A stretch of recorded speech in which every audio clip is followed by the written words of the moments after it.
সুধীমণ্ডলী, স্বাগত জানাচ্ছি সমসাময়িক বিষয় নিয়ে বৈশাখী টেলিভিশনের নিয়মিত আয়োজন ইস্পাহানি মির্জাপুর জিরো আওয়ারে। এই অনুষ্ঠান একই সঙ্গে বৈশাখী টেলিভিশনের ভেরিফাইড ফেসবুক পেজ এবং ইউটিউব চ্যানেলও প্রচারিত হচ্ছে। আজ আমরা এই অনুষ্ঠানে আলোচনা করব কোটা নিয়ে আবার কথা কাটাকাটি। 2018 সালে একবার আন্দোলনের মুখে কোটা পদ্ধতি, সরকারি চাকরিতে যে কোটা নির্ধারণ ছিল সেই পদ্ধতিটি বাতিল করেছিল সরকার। পরবর্তীতে একটি রিট মামলার প্রেক্ষিতে সম্প্রতি আদালত এই মুক্তিযোদ্ধা কোটা 30% এটি আবার বহাল রাখায় আবার এই বিষয়টি সামনে এসেছে এবং শিক্ষার্থীরা এটির বিরুদ্ধে প্রতিবাদে আন্দোলন করছে। আমরা এই প্রসঙ্গ নিয়ে আলোচনা করতে চাই। আলোচনার জন্য স্টুডিওতে দুজন অতিথিকে আমন্ত্রণ জানিয়েছি। তাদের সঙ্গে প্রথমে পরিচয় করিয়ে দিই। আমার হাতের ডানে প্রথমে রয়েছেন ঢাকা বিশ্ববিদ্যালয়ের লোক প্রশাসন বিভাগের অধ্যাপক ডক্টর সাদিক হাসান, এবং যে বিষয় নিয়ে আমরা আলোচনা করছি সেই কোটা পুনর্বহালের রিটকারীদের একজন, 7 জন মিলে রিট করেছিলেন, তাদের একজন এবং মুক্তিযোদ্ধার সন্তান ও প্রজন্ম সংগঠনের সভাপতি ওয়াহিদুল ইসলাম তুষার এবং অধ্যাপক ডক্টর সাদিক, আপনারা দুজনকে স্বাগত জানাচ্ছি। আমরা আলোচনা শুরু করবার আগে যথারীতি দেখে নিতে চাই আজ বৈশাখী টেলিভিশনে প্রচারিত প্রধান প্রধান সংবাদ শিরোনাম। সংসদে প্রধানমন্ত্রী বলেছেন, দেশের আঞ্চলিক যোগাযোগ নিয়ে একটি গোষ্ঠী অপপ্রচার চালাচ্ছে, অথচ এর ফলে দেশ অর্থনৈতিকভাবে এগিয়ে যাবে। ভারত থেকে বাংলাদেশ হয়ে ভুটানে ট্রেন গেলে 3 দেশের পণ্য পরিবহন সহজ হবে। এই পদক্ষেপের প্রশংসা করেছেন বিশেষজ্ঞরা। খালেদা জিয়ার মুক্তির দাবিতে বিএনপি জেলাগুলোতে সমাবেশ করেছে। নাটোরে বিএনপি নেতাকে কুপিয়েছে দুর্বৃত্তরা। পটুয়াখালীতেও সহিংসতা হয়েছে। পেনশনের টাকা নিয়ে শিক্ষক ও সরকারের বিরোধে জনগণের বিশ্ববিদ্যালয়ে পড়ালেখা আজকেও বন্ধ। ক্লাসে ফিরতে চায় শিক্ষার্থীরা। এবং কক্সবাজারে ভারী বৃষ্টি, পাহাড় ধসে 2 জনের মৃত্যু। মুহুরী নদীর পানি বাড়ায় ফেনীতে বন্যার অবনতি। কুড়িগ্রামে হাজারো মানুষ পানিবন্দী। শিরোনামগুলো দেখছিলাম। যে বিষয় নিয়ে আলোচনা করতে চাই, কোটা নিয়ে আবার কথা কাটাকাটি, এই বিষয় নিয়ে বৈশাখী টেলিভিশনে একটি প্রতিবেদন প্রচারিত হয়েছে। আমরা একটু প্রতিবেদনটি দেখে নেব। প্রতিবেদনের সূত্র ধরে আলোচনাটা শুরু করতে চাই। একটু প্রতিবেদনটি দেখান। সরকারি চাকরিতে কোটা পদ্ধতি বাতিল এবং 2018 সালের পরিপত্র পুনর্বহাল করার দাবিতে বিক্ষোভ মিছিল ও সমাবেশ করেছে শিক্ষার্থীরা। ঢাকা বিশ্ববিদ্যালয়ের কেন্দ্রীয় গ্রন্থাগারের সামনে থেকে বৈষম্য বিরোধী ছাত্র আন্দোলন এর ব্যানারে মিছিল করে কোটা বিরোধী আন্দোলনকারীরা। বিভিন্ন সড়ক প্রদক্ষিণ শেষে শাহবাগ মোড়ে অবরোধ করে সমাবেশ করে। তুলে ধরে তাদের 4 দফা দাবি। কোটা পদ্ধতিকে ছাত্র সমাজ মেনে নেয়নি। স্মার্ট বাংলাদেশ বিনির্মাণ করার ক্ষেত্রে এই কোনো বৈষম্য রাখার কোনো প্রশ্নই আসে না। দাবি যদি না মানে আমরা আরো জোরালোভাবে রাস্তায় নামবো। আমরা মুক্তিযোদ্ধাদের বিরুদ্ধে না, আমরা আমাদের অধিকার নিয়ে নামবো।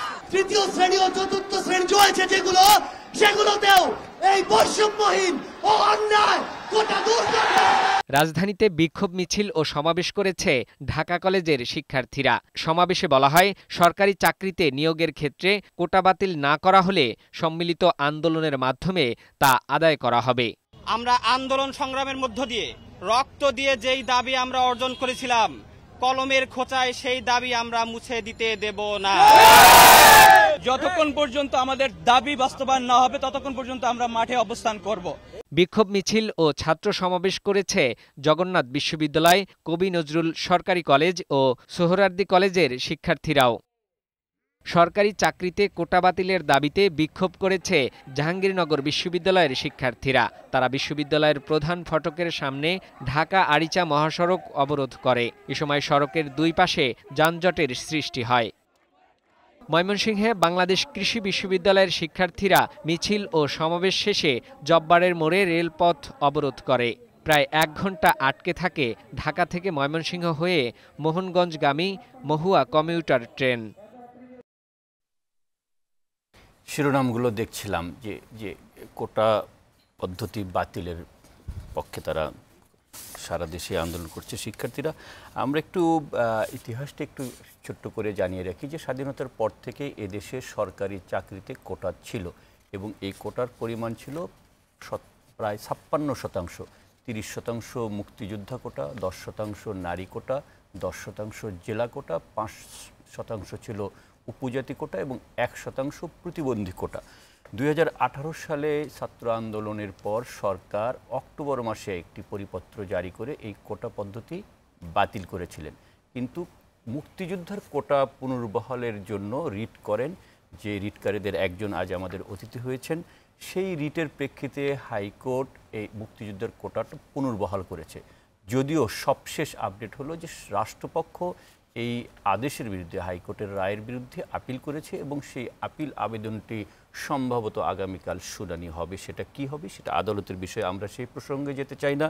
আমরা একটু সরাসরি ওয়াহিদুল ইসলাম তুষার আপনার কাছে আসতে চাই। মুক্তিযোদ্ধার সন্তান ও প্রজন্ম এই সংগঠনের পক্ষ থেকে আপনারা 7 জন মুক্তিযোদ্ধার কোটা পুনর্বহালের জন্য রিট করেছিলেন, যে রিটের শুনানি 2021 সাল থেকে আজ 2024 সালে এসে একটি নিষ্পত্তি হাইকোর্ট করে দিয়েছে যে মুক্তিযুদ্ধের কোটাটা বহাল থাকবে। মুক্তিযুদ্ধ হয়েছে, দেশ স্বাধীন হয়েছে, আমাদের 54 বছর হয়ে গেল। এখন কেন আপনারা সরকারি চাকরিতে মুক্তিযোদ্ধার কোটা বহাল রাখতে চান? যাক, ধন্যবাদ আপনাকে।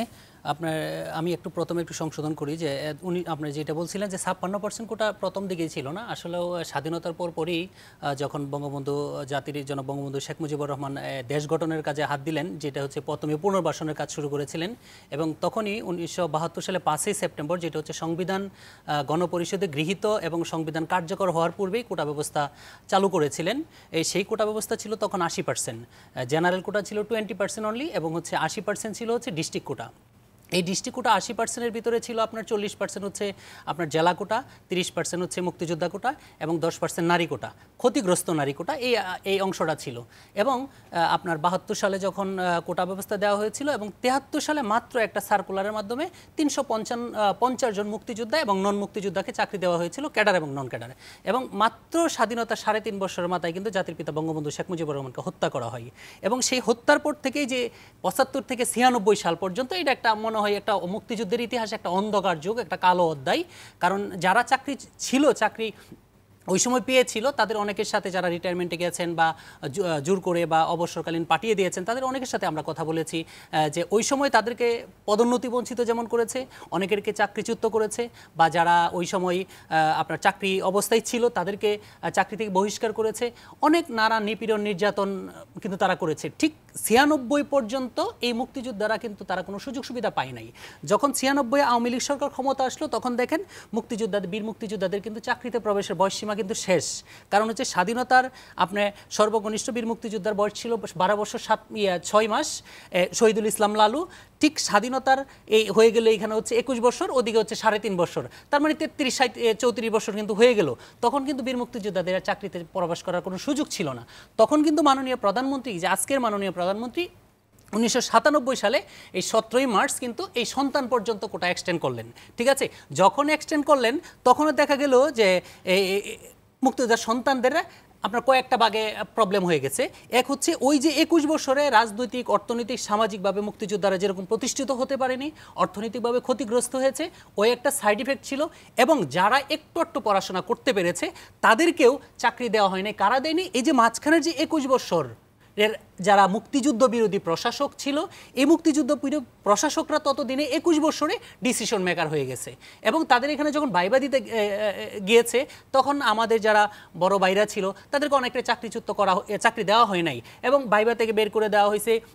ঘটনায় এমন হয়েছে যে পিএইচসি থেকে তৎকালীন যেহেতু মুক্তিযোদ্ধা সংসদ ছিল না, আপনার মন্ত্রণালয় ছিল না, যেহেতু 2001 সালে মন্ত্রণালয় হয়েছে, তখনকার কিন্তু একমাত্র উপদেষ্টা ছিলেন মাননীয় প্রধানমন্ত্রী এবং তার একটা প্রতিস্বাক্ষরিত সনদ ছিল।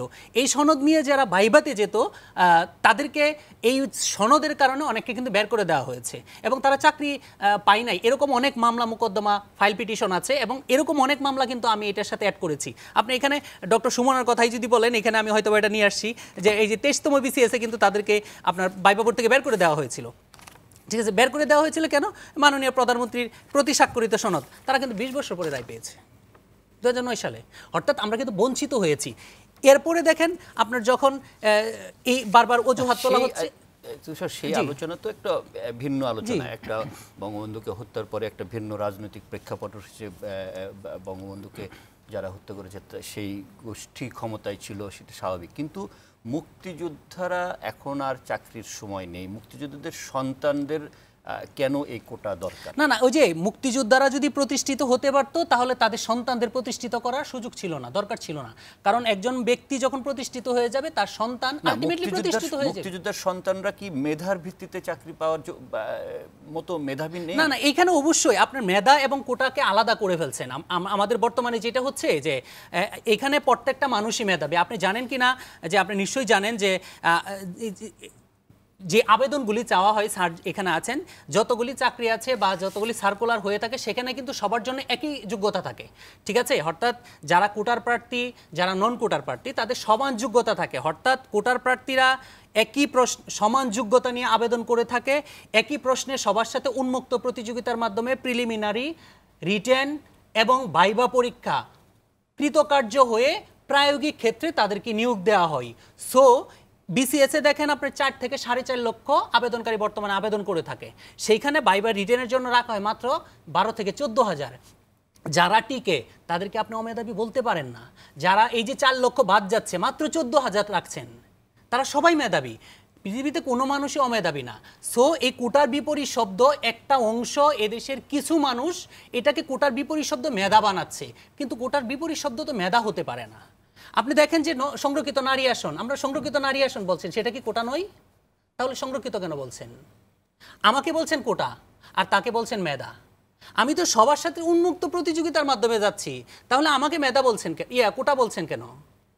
তাহলে আপনি তো আমাকে আন্ডার এস্টিমেট করছেন। কোটা তো আপনার নির্ধারণ করে দিয়েছিল বলেই কোটা বলছে যে 30% এই কোটায় নিয়োগ দেওয়া হবে। না, কোটা বলেছে সেটা সাধারণ কোটা, এটা হচ্ছে সংরক্ষিত কোটা।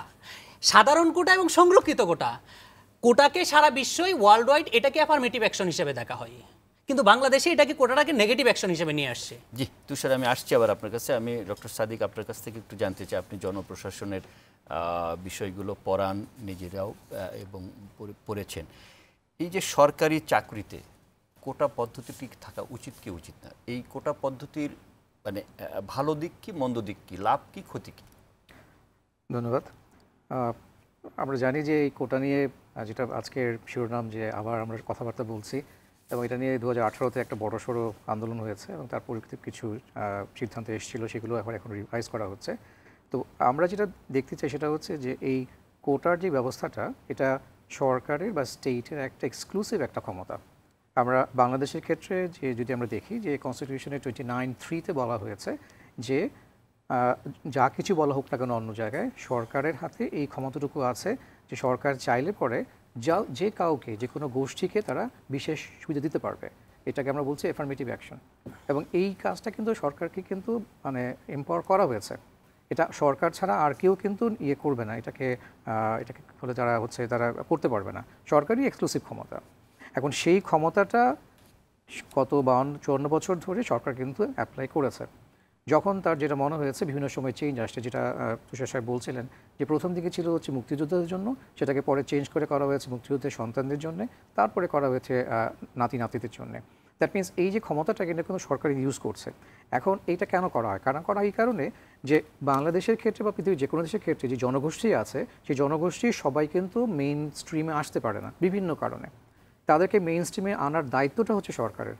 এবং এইভাবে করে যেটাকে আমরা বলি অন্যায় সুযোগ বলছি বা কোটা বলছি, সুযোগ সুবিধা বলছি, এটা দিয়ে মূল কাজটা হচ্ছে অন্যদেরকে মেইন স্ট্রিমে আনার সুযোগটা করে দেয়া।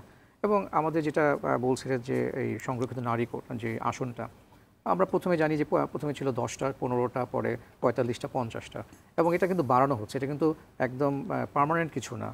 কারণ গভর্নমেন্ট দেখছে যে কবে আমাদের নারীরা ওই সরাসরি নির্বাচিত হয়ে আসতে পারবে। ঠিক কোটাটাও কিন্তু একদম পার্মানেন্ট কোনো ব্যবস্থা না, এটা একটা টেম্পোরারি ব্যবস্থা। সেই ব্যবস্থা অনুযায়ী যখন যাকে মনে হবে যে এদের দরকার, এবং সেই অনুযায়ী কিন্তু সরকার করবে। টেম্পোরারি ব্যবস্থা একটা তো এত 5.5 দশকের কাছাকাছি সময় চলতে পারে।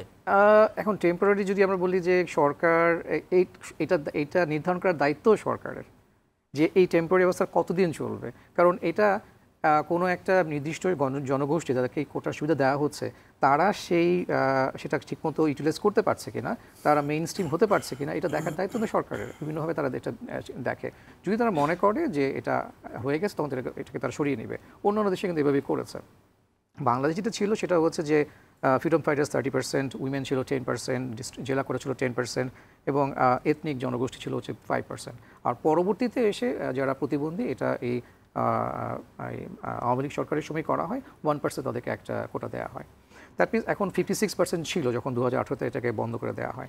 ফলে এটা কিন্তু এক্সক্লুসিভলি আমি বলবো যে সরকারের এটা এক্সিকিউটিভ ব্রাঞ্চেরই দায়িত্ব এবং তাদেরই এক্সক্লুসিভ ডিসক্রিপশন এটা, এখানে অন্য কারো হাত দেওয়ার কোনো ক্ষমতা নাই। না, এই কোটা পদ্ধতির কারণে কি আমাদের যে জনপ্রশাসন, জি, যারা এই প্রশাসনের সঙ্গে যুক্ত হন, এই জনপ্রশাসনে কোনো প্রভাব পড়ে কিনা? কিছুটা যে পড়ে না তা না, কিছুটা পড়ে। কারণ আমি তুষার সাহেব হিসেবে একমত যে যখন আপনি 4.5 লক্ষ থেকে 5 লক্ষ যখন অ্যাপ্লাই করছে, পদের সংখ্যা হচ্ছে 1500 থেকে 2000, এবং তার মধ্যে আরও যদি টেকনিক্যাল পোস্ট থাকে সেগুলো বাদ, জেনারেল পোস্ট হয়ে দেয় হয়তো 1200 থেকে 1400 জেনারেল পোস্ট থাকে, যার জন্য এরকম 4 থেকে 4.5 লক্ষ বা 5 লক্ষ অ্যাপ্লাই করে। এবং যখন তারা এই প্রিলিমিনারি টেস্টে বসে ওখান থেকে কিন্তু মাত্র নেওয়া হয় 10 থেকে 12,000, এবং যারা ওরা মানে ওটা পার হয়ে আসে তাদের সবাই কিন্তু তারা কোয়ালিফাইড এবং qualified for getting a job, এবং তারা রিটেনে বসে। রিটেনে বসার পরে তারা সেটাকে পাশ করার পরে তো ওখানে পাশ করে সম্ভবত 5 থেকে 7,000 তার মানে পাশ করানো হয়, তারপরে তারা ভাইভাতে যায়।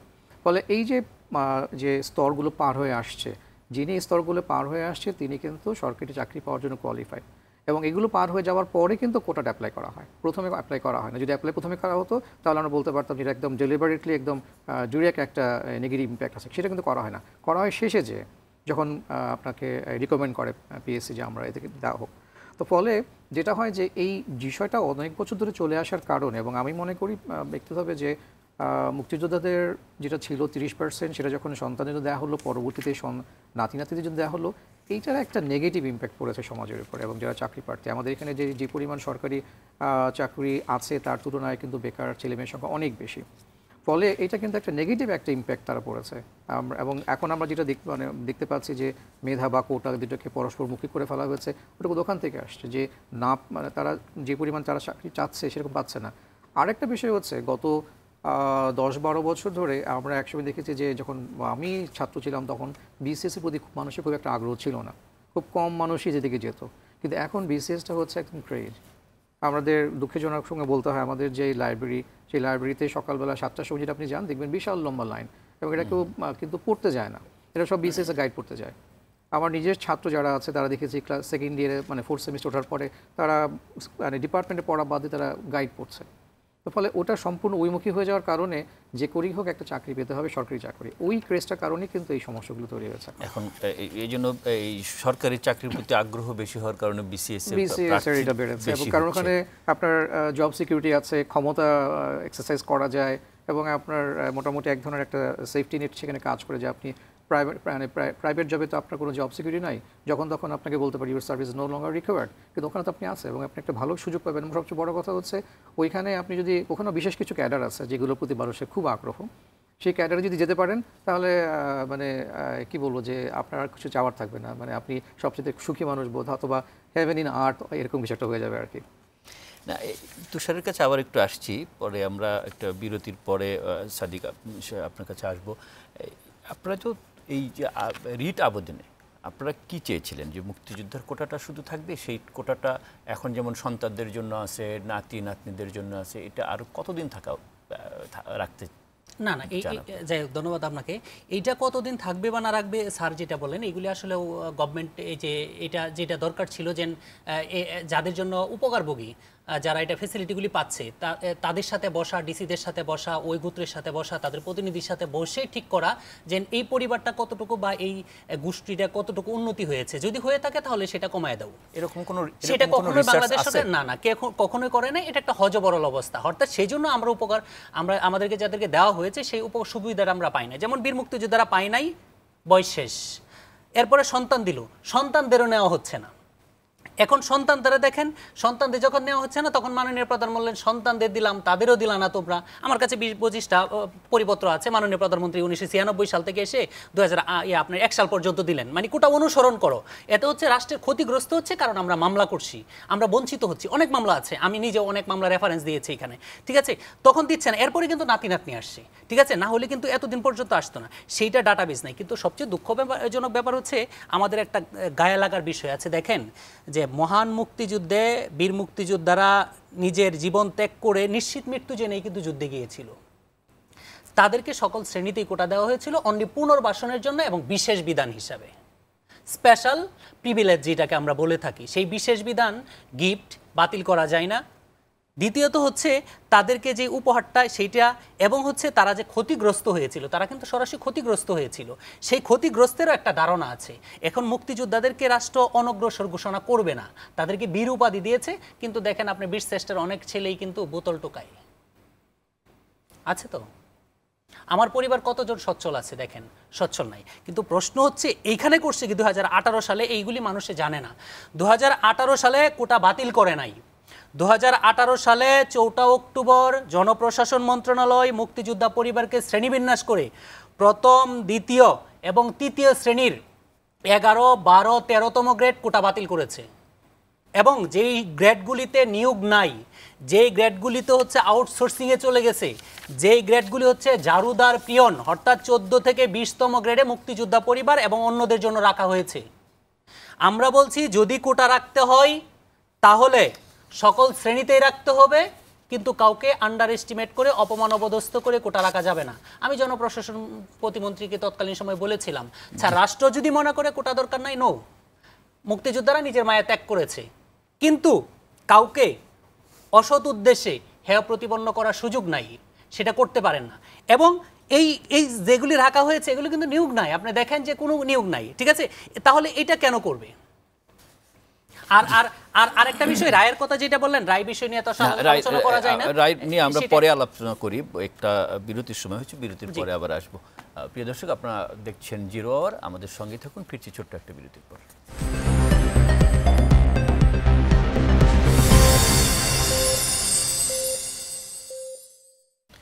বিরতির পর আরও একবার স্বাগত ইস্পাহানী মির্জাপুর জিরো আওয়ারে। আমরা আলোচনা করছিলাম কোটা নিয়ে, আবার কথা কাটাকাটি, সরকারি চাকরিতে কোটা থাকা উচিত কি উচিত না সেই বিষয় নিয়ে। আমাদের সঙ্গে রয়েছেন ঢাকা বিশ্ববিদ্যালয়ের লোক প্রশাসন বিভাগের অধ্যাপক ডক্টর সাদিক হাসান এবং মুক্তিযোদ্ধার কোটা পুনর্বহালের দাবিতে রিটকারীদের একজন ওয়াহিদুল ইসলাম তুষার।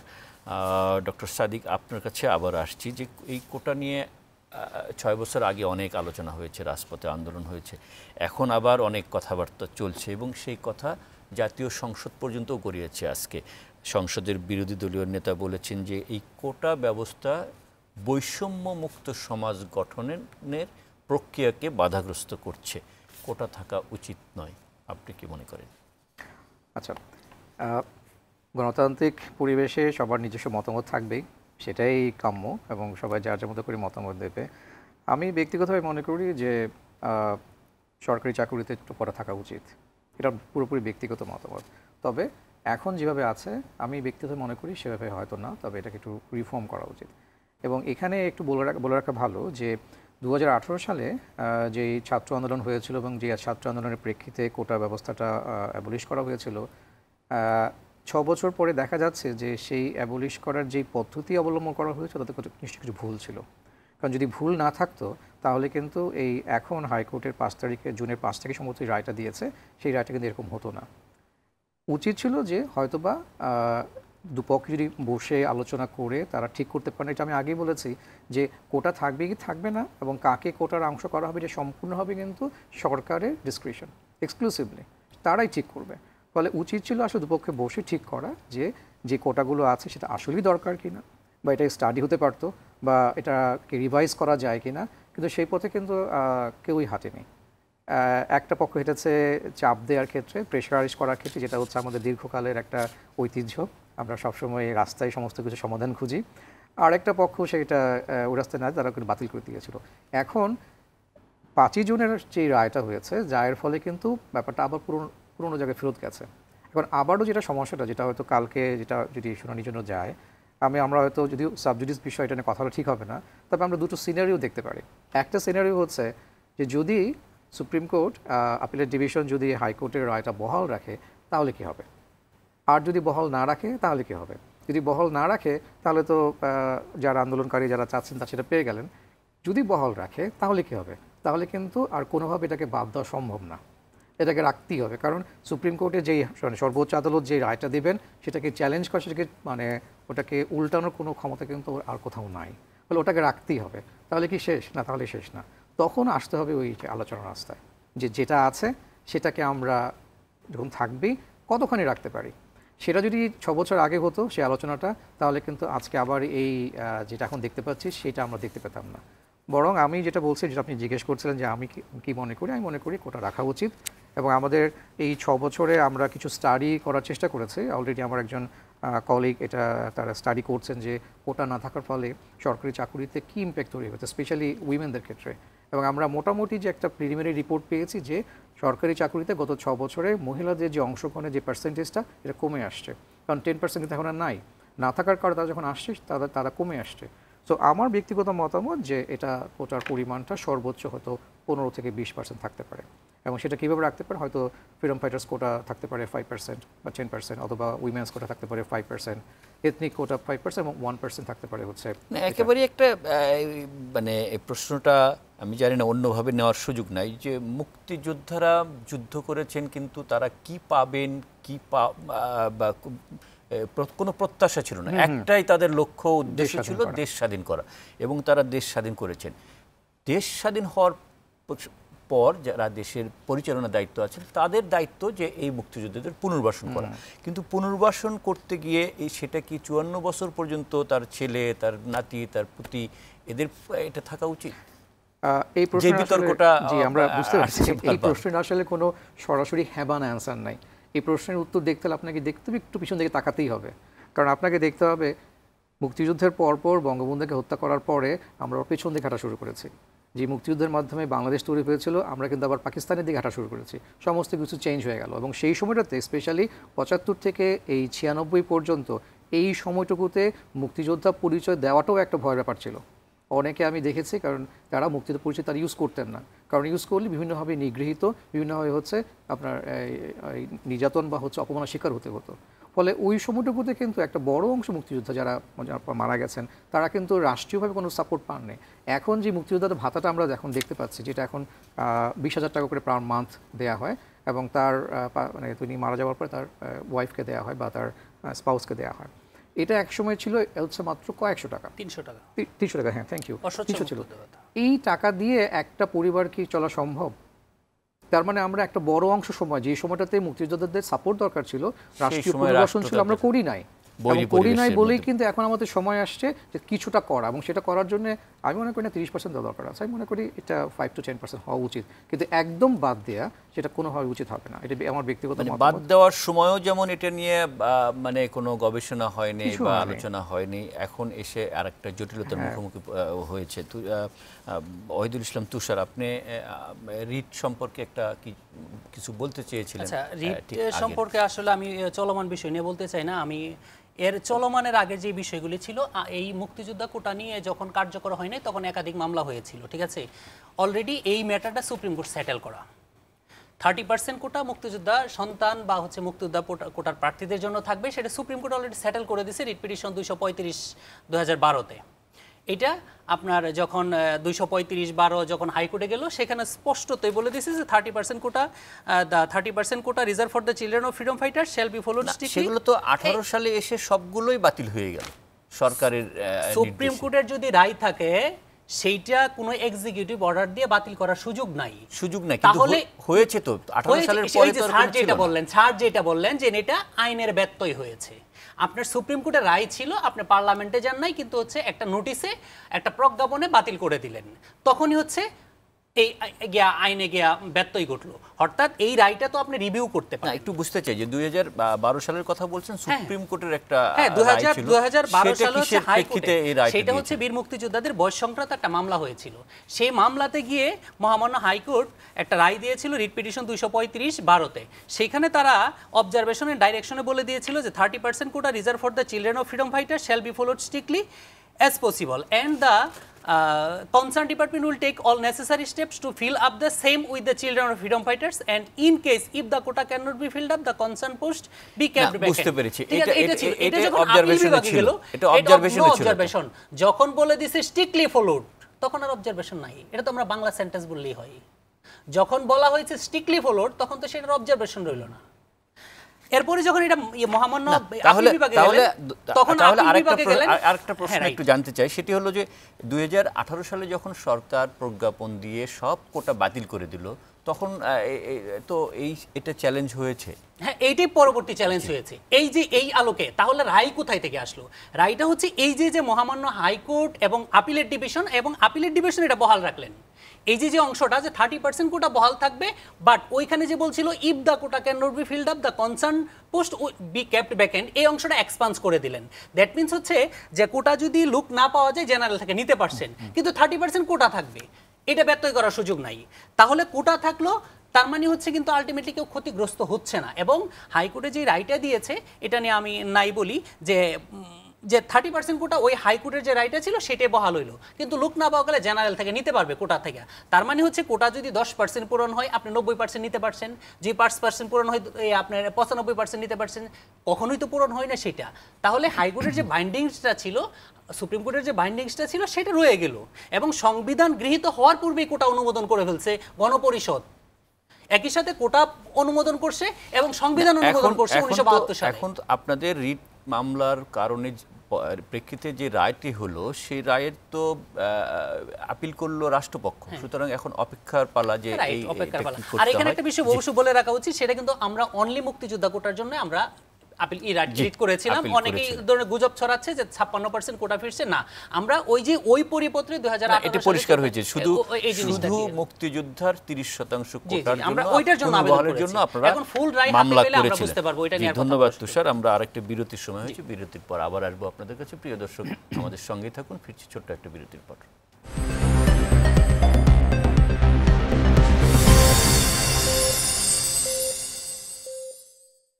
বিরতির সময় আমাদের সঙ্গে থাকবার জন্য ধন্যবাদ। আমরা আলোচনার একেবারে শেষ পর্বে চলে এসেছি। ওয়াহিদুল ইসলাম তুষার, আপনাকে বিরতির আগে থামিয়েছিলাম, আপনার কাছ থেকে আবার একটু আসতে চাই যে আমরা এই অনুষ্ঠানের শুরুতে যে প্রতিবেদনটি দেখিয়েছি, আপনি দেখেছেন যে এই প্রতিবেদনটি কিন্তু সারা দেশেই কোটার বিরুদ্ধে একটা আন্দোলন চলছে, এবং তারাও কিন্তু এদেশের বিভিন্ন বিশ্ববিদ্যালয়ের শিক্ষার্থী, তারা কোটা চাচ্ছেন না। এবং সংসদে বিরোধী দলের নেতা যেটা বলেছেন যে এটা সমাজে এক ধরনের বিভাজন সৃষ্টি করছেন। আপনারা দুজনে আজ মুক্তিযোদ্ধার সন্তান এখানে, এবং দুজনে মনে করছেন যে কোটাটি থাকা উচিত, সেটা আরও একটু যাচাই বাছাই করে আরও কিভাবে রাখা যায় সেটি হয়তো বলছেন। কিন্তু এই কোটা পদ্ধতি, কোটা ব্যবস্থা, যারা এখানে প্রতিবেদনে কথা বলছিল তারা কিন্তু এটার প্রচণ্ড বিরোধিতা করছে। আপনি বিশেষ করে যারা আবেদন করেছেন তারা কিন্তু কোটাটা কেন চান সেটাও পরিষ্কার ব্যাখ্যা করছেন। তার মানে একটা বিভাজন কিন্তু দেখা যাচ্ছে। আপনি কি মনে করেন যে এই কোটা যদি আদালতের রায়ে কি হবে সেটি আমরা এখনও জানি না, যদি বহাল থাকে তার মানে তাতে কি সমাজে বিভাজন তৈরির সুযোগ সৃষ্টি হবে? না, দেখেন, কোটা ব্যবস্থা আসলে বিভাজনটাকে রিমুভ করে। সরাসরি কথা হচ্ছে তারা যেটা ব্যানারটা নাম দিয়েছে, ব্যানারটাই ভুল। কোটা ব্যবস্থা বৈষম্য দূরীভূত করে। আমি এত কিছুতে যাব না। 2018 সালে স্যার একটা গবেষণায় বললেন, এটা হচ্ছে আপনার জনপ্রশাসনের প্রতিবেদন। 2018 সালে 4 অক্টোবর কোটা বাতিল হলো, এবং 2019 সাল থেকে 23 সাল পর্যন্ত জনপ্রশাসন এবং গভর্নমেন্টের যে নিয়োগগুলি হয়েছিল একটা প্রতিবেদন প্রকাশ করছে দৈনিক বণিক বার্তা। সেখানে বলা হয়েছে যে মোট নিয়োগ পেয়েছে গত 5 বছরে হচ্ছে 3,58,237 জন, এবং জনপ্রশাসন নিয়োগ দিয়েছে হচ্ছে আপনার 20,264 জন। এই যে 20,264 জন যে জনপ্রশাসন নিয়োগ দিয়েছে, এর মাঝখানে 5 জেলায় নিয়ে গেছে 22.39%, আর বাকি আপনার 59 জেলার জন্য আছে কত 77.61%। ঠিক আছে, এর মাঝখানে চট্টগ্রাম জেলা হচ্ছে ফার্স্ট, ঢাকা জেলা হচ্ছে সেকেন্ড, ময়মনসিংহ হচ্ছে থার্ড, এবং আপনার টাঙ্গাইল হচ্ছে ফোর্থ, এবং রাজশাহী হচ্ছে আপনার পঞ্চম। দেখেন, 5টা জেলা কিন্তু অলরেডি এগিয়ে আসছে, এবং বাকি জেলাগুলি কিন্তু অলরেডি পিছিয়ে গেছে। বিষয়টা বুঝতে পেরেছেন? আপনার 5 জেলা নিয়ে গেছে হচ্ছে প্রায় 23%, আর বাকি জেলাগুলির জন্য আমার থাকছে কত 1% করে। এর মাঝখানে রাঙ্গামাটি, বান্দরবন দেখালো 34 জন নিয়োগ পাইছে, এর মাঝখানে হচ্ছে আপনার 43 জন, এই মেহেরপুর হচ্ছে 60 জন না 62। এই যে দেখেন, কোটা না থাকায় অলরেডি কিন্তু বৈষম্য শুরু হয়ে গেছে। স্যার যেটা বললেন যে নারীরা পিছিয়ে যাচ্ছে, ঠিক আছে, অর্থাৎ আমি কিছুদিন আগে একজন, নাম না বলি, কয়েকজন প্রশাসকের সাথে কথা বললাম, বললো যে বর্তমানে যে জেলা প্রশাসকগুলি আছে তুমি খুঁজে দেখো যে কুড়িগ্রাম, রংপুর, দিনাজপুর ওদিক থেকে কোনো জেলা প্রশাসক আছে কিনা। কয়েকজন ফেনী, কয়েকজন ময়মনসিংহ, কয়েকজন নোয়াখালী, কয়েকজন চট্টগ্রাম, কয়েকজন ঢাকা, এভাবে। অর্থাৎ আপনি যদি কোটা ব্যবস্থা বাতিল করে দেন এবং সম্ভবত যে সাবেক শিক্ষা সচিব ইয়াই খান মনে একটা কথা বলেছেন যে এই কোটা ব্যবস্থা এই বর্তমানে 70% হচ্ছে এই যে আমলা বা প্রশাসক বা হচ্ছে আপনার প্রভাবশালীদের সন্তান চাকরিতে ঢুকছে। 70% একটা নিউজ আপনার হয়েছে, আপনি এটা পাবেন। এই তাহলে এই ফলটা কোথায়? কোটা বাতিলের কারণে। এই যে আজকে আমরা যারা কোটা আন্দোলন করছি এরা না বুঝে এদের অজ্ঞতা আছে। কারণ হচ্ছে ঢাকা শহরের আপনার ফেসিলিটির সাথে রাজশাহী বা চট্টগ্রামের যে অর্থনৈতিক উন্নতি অবস্থা আছে সেখানে যে ফেসিলিটিগুলি পাচ্ছে কুড়িগ্রাম, রংপুর, দিনাজপুর, শেরপুর, জামালপুর এগুলি পাচ্ছে না। সেতে বৈষম্য আরও সৃষ্টি হবে। আপনি দেখেন এক নটরডেম কলেজ থেকে বুয়েটে চান্স পাচ্ছে 600 জন, 1300-র ভিতরে। আপনি শিক্ষা প্রতিষ্ঠানে চলে যাই, 600 জন নটরডেম থেকে চান্স পাচ্ছে, আর 700 জন পাচ্ছে সারা বাংলাদেশ থেকে। সারা বাংলাদেশ না, আমার সৈয়দ নজরুল ময়মনসিংহ কলেজ থেকে মনে করেন 60-70 জন, এরকম বাংলাদেশে বিভিন্ন কলেজ থেকে 60-70 জন করে। তাহলে আপনি কুড়িগ্রাম, রংপুর, দিনাজপুর, বান্দরবান, খাগড়াছড়ি একজন প্রতিনিধি দিতে পারবেন? কোটার মূল উদ্দেশ্য কি? রাষ্ট্রের সকল শ্রেণীর মানুষকে রাষ্ট্রীয় কাজে সম্পৃক্ত করা। করতে পারছেন না? ঢাকা শহরের মানুষ দিয়ে, রাজশাহী, চট্টগ্রাম প্রভাবশালী জেলা শহরের মানুষগুলি দিয়ে আপনার রাষ্ট্র চালাবেন, তাহলে এটা বৈষম্য সৃষ্টি হয়ে গেল।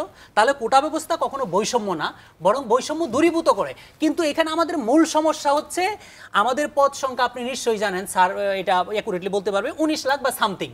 কিন্তু বর্তমানে 3.5 লক্ষের মতো পদ ফাঁকা আছে এবং বর্তমানে বেকার সংখ্যা কিন্তু সেটা 30 লক্ষের উপর। আপনি পুরো কোটা ব্যবস্থা বাতিল করলেও সব বেকারকে চাকরি দিতে পারবেন না। অর্থাৎ তারা মনে করছে যে আমাদের কোটার জন্যই শুধু তাদের চাকরি হচ্ছে না, আসলে একদমই অমূলক, বরং তারা এই কোটা ব্যবস্থা আপনারই হইলে তারা আরো ক্ষতিগ্রস্ত হবে। অনেক ধন্যবাদ ওয়াহিদুল ইসলাম তুষার, পরিষ্কার করেছেন আপনাদের অবস্থানটি। ডক্টর সাদিক, আপনার কাছে শেষ প্রশ্ন নিয়ে আসছি। এই যে দীর্ঘদিন থেকে পিছিয়ে পড়া জনগোষ্ঠী বলুন, মুক্তিযোদ্ধার সন্তান বলুন বা জনপদ বলুন, তাদের জন্য একটা ইকুয়াল সিস্টেম চালু করার জন্য এই কোটা পদ্ধতিটা ছিল, কিন্তু এতদিনেও সেই সমতাটা আমরা সমাজে দেখি নাই। এই সমতার জন্য কোটা কি অনাদিকাল পর্যন্ত থাকতে পারে? উল্টায় যদি আরেকটু জানতে চাই যে এছাড়া সমতা আনার আর কোনো বিকল্প আছে কিনা? প্রথমে বলে রাখি, অনাদিকাল ধরে কোটা ব্যবস্থাটা চলমান রাখাটা উচিত হবে না এবং সম্ভবত হয়তো সরকার সেটা রাখবে না। তবে যেটা বলছিলাম একদম প্রথম দিকে, যে কোটা যে এই সিস্টেমটা কার উপরে অ্যাপ্লাই করা হবে, কতটুকু অ্যাপ্লাই করা হবে, সম্পূর্ণভাবে সরকারের এক্সক্লুসিভ ডিসক্রিপশন। ওখানে অন্য কারো কিছু চাপ দেওয়ার, কিছু বলার সুযোগটা নাই। সরকার নিজেরা নিশ্চয়ই কিছু তাদের তো নিশ্চয়ই নিজস্ব মেকানিজম আছে, সেই মেকানিজম দিয়ে তারা নিশ্চয়ই এটা দেখে, যে তারা নিশ্চয়ই খোঁজখবর রাখে যে কাদের কতটুকু দরকার, এবং সেই অনুযায়ী নিশ্চয়ই একটা ব্যবস্থা হবে। তবে যেটা আমরা দেখতে পাচ্ছি বা গত কয়েক বছর ধরে, স্পেশালি মানে আফটার 2018-এর সময়, যে এই কোটা ব্যবস্থা নিয়ে কেমন যেন একটা রেশারেশির একটা অবস্থা চলে গেছে, যেটা হচ্ছে মুখোমুখি অবস্থান চলে গেছে, এবং যেটা এখন আমরা দেখতে পাচ্ছি যে পুরোপুরি একটা মুখোমুখি অবস্থান। কারণ আমি এই যে আপনাদের তো দেখছিলাম, যে আপনাদের যে রিপোর্টিংও দেখছিলাম, কিছু কিছু শিক্ষার্থীরা বলছিলেন যে পুনর্বহাল করতে হবে। এখন যদি কালকে যদি এমন হয় যে যদি ওটাকে বহাল রাখে, তাহলে কোনোভাবেই হচ্ছে ওই পরিপত্রটা পুনর্বহাল রাখার কোনো সুযোগ নাই, এটা একদম পরিষ্কার। যদি করতে হয় তাহলে আবার যেতে হবে সংসদে, নতুন করে কিছু একটা করে আসতে হবে। তার মানে হচ্ছে যে আমাদের যে সমস্ত মেধাবী শিক্ষার্থীরা এই আন্দোলনটা করছেন, তারাও কিন্তু খুব মানে একদম ফুললি এই বিষয়ে জেনে অ্যাওয়ার না, যে কী কনসিকুয়েন্স হতে পারে, কী কী অপশন আছে। এবং এটা ঠিক যে তাদের যে বয়স, যেটাতে করে অনেকখানি হয়তো যে আবেগটা একটা বড় কাজ করে, কিন্তু নিশ্চয়ই তাদের সঙ্গে অন্য যারা আছেন, যে যারা সিনিয়র, যারা পাশ করে বেরিয়েছেন, যারা আন্দোলনে আছেন, তাদের তো একটা দিক নির্দেশনা দেওয়ার সুযোগ ছিল। এবং আমি যেটা একটু বলছিলাম, যে সুযোগ উচিত ছিল হচ্ছে, এক হলো আইনি পথে হাঁটা এই কোটা সংক্রান্ত বিষয় নিয়ে, আরেকটা হচ্ছিল আলোচনার পথে যাওয়া। কারণ একটা হচ্ছে আইনি পথে, যে সেটা হলো যে এটা পলিসিটা কি, যেটা আমরা রাখবো কিনা, এবং সেটা যদি থাকে তাহলে কীভাবে থাকবে, কতটুকু থাকবে, ওটা নিয়ে যদি আলোচনাটা হতো, তাহলে কিন্তু আজকে এই মুখোমুখি অবস্থানে আমরা আসতাম না, যেটা এখন হয়ে গেছে। এবং এই ফাঁকে আমি একটু বলে রাখতে চাই, যেটা আমি জানি না সময় পাবো কিনা, সেটা হচ্ছে গতবার 2018 সালে যখন এই আন্দোলনটা হয়, আন্দোলনের মধ্যে একটা সময় কিছু শিক্ষার্থী, কিছু আন্দোলনকারী, তারা বিভিন্নভাবে মুক্তিযোদ্ধা, বঙ্গবন্ধু এদেরকে তারা ব্যঙ্গ করেছেন, ট্রল করেছেন, এবং আমার চোখে এখনও ভাসে, আমি দেখেছি কয়েকজনকে তারা নিজের বুকে পিঠে লিখেছেন আমি রাজাকার। এই বিষয়গুলো হচ্ছে কিন্তু খুব মানে ভালো মেসেজ দেয় না, যে একটা দেশ, যাদের রক্তে একটা দেশ স্বাধীন হয়েছে, যারা জানেন না যারা বেঁচে থাকবেন কিনা, যাদের মানে সুপ্রিম স্যাক্রিফাইসের কারণে একটা দেশ, একটা আইডেন্টিটি আমরা পেয়েছি, একটা পতাকা পেয়েছি, একটা ভূখণ্ড পেয়েছি, তাদেরকে যদি আমরা এভাবে করে মানে ট্রল করি, এগুলো যদি ব্যঙ্গ করি এবং আমি দাবি করি আমি রাজাকার খুব গর্বের সঙ্গে, এটা আমার মানে আমি বলবো যে এটা খুবই দুঃখজনক এবং খুবই অনিপ্রিয়। তবে এখনও পর্যন্ত এইবার সেটা দেখতে পাচ্ছি না। যদি আমি মনে করি যারা আন্দোলন করছেন এই বিষয়গুলো তারা কিন্তু খেয়াল রাখবেন, যেন কোনোভাবেই যেন আমরা মুক্তিযোদ্ধা, বঙ্গবন্ধু এবং আমাদের পতাকা বা আমাদের রাষ্ট্রকে যেন আমরা অসম্মানটা না করি। জি, অনেক ধন্যবাদ অধ্যাপক ডক্টর সাদিক হাসান এবং ওয়াহিদুল ইসলাম তুষার। আপনাকেও, আপনারা দুজনই এই বিষয়টি অনেকটা আপনাদের অবস্থান ব্যাখ্যা করেছেন এবং পরিষ্কার হয়েছে। আমরা আশা করি দর্শকদের কাছেও পরিষ্কার হয়েছে। প্রিয় দর্শক, আপনারা যারা এতক্ষণ এই অনুষ্ঠান দেখছিলেন, কোটা নিয়ে কথা কাটাকাটি শুনছিলেন, আপনাদেরকে আবারও ধন্যবাদ জানাচ্ছি। আগামীকাল আবার দেখা হবে অন্য কোনো বিষয় নিয়ে। সে পর্যন্ত সবাই ভালো থাকুন। শুভরাত্রি।